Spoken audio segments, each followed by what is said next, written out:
Hello everyone, Namaste, this is Shami Harens and welcome back to Your Wealth India. In today's video, we are going to talk about another aspect in the world of personal finance. We are going to talk about money, its significance and importance. But before all that, first of all, let's complete the clickbait title of ours. Let's kill the suspense, alright? So, money has no value if it has no purpose. So, in order to give money the value, we need to give it a purpose, we need to give it an aim, we need to allocate an objective to it.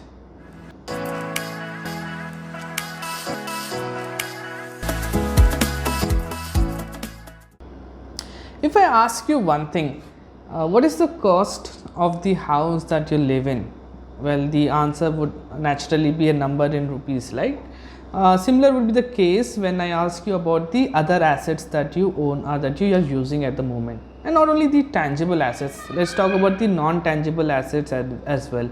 What about the memories that you have made through the experiences that you have gone through?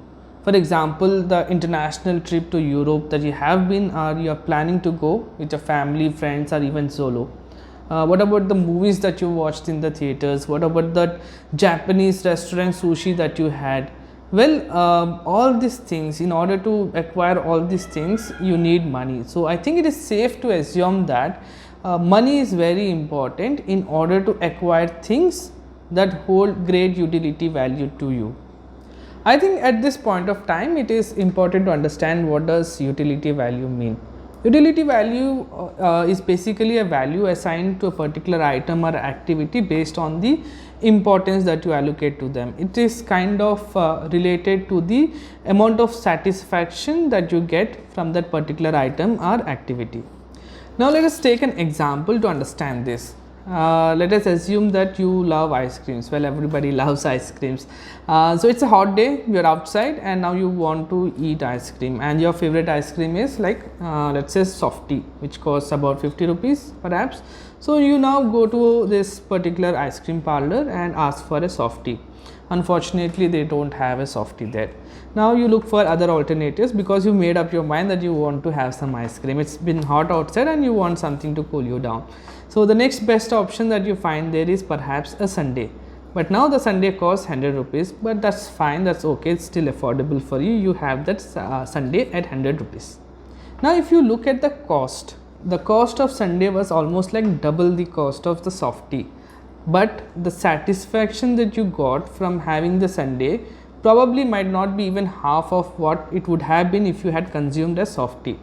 So, in terms of cost, sundae was more expensive, it had more value, but in terms of utility value, softie had higher utility value for you compared to that of sundae, even if it costed less. Now, let's come back to our previous discussion where we were talking about how it costs you money in order to acquire things that provide you with happiness and satisfaction. However, it's not so simple in the real life, it gets really complicated. Hence, I am reinstating that in order to give your money a purpose, you need to allocate it to things and activities that hold high utility value for you. Now, let's try to understand this again with an example.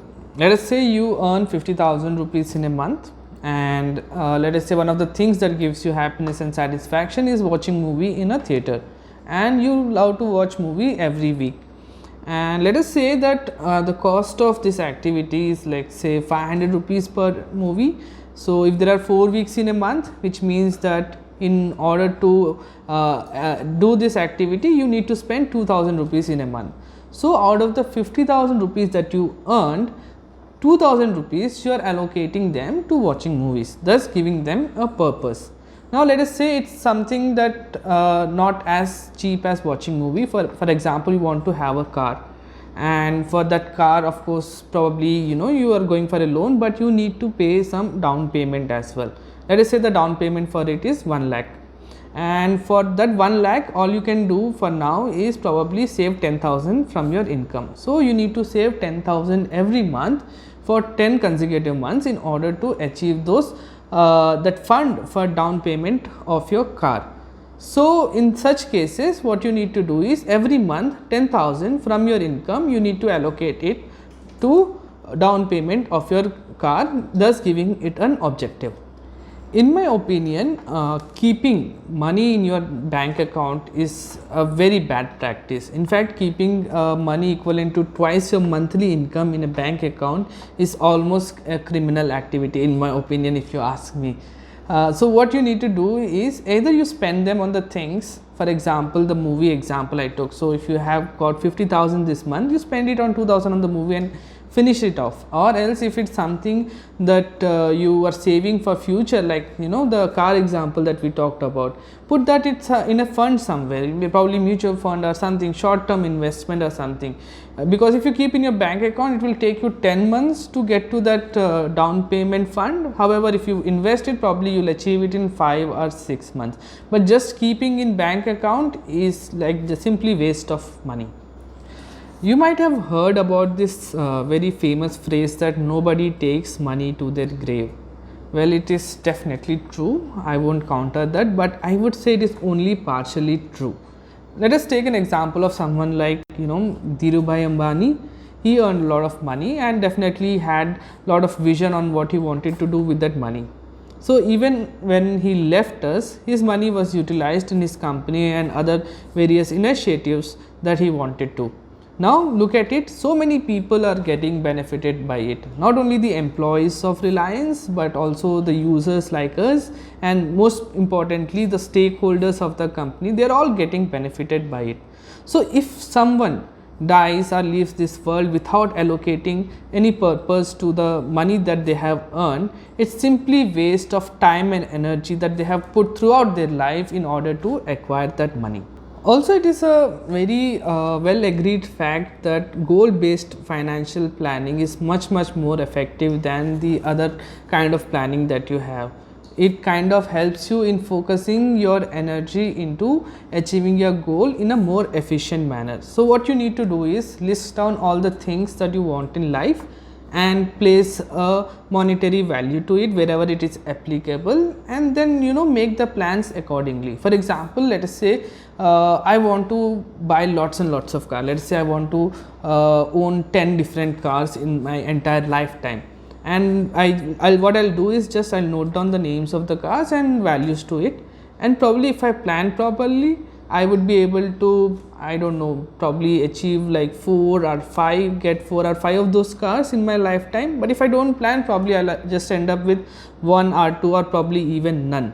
Of course, there is one more dimension that you need to bring in when you make such planning, that is the time factor. This is something we will definitely discuss in the future videos.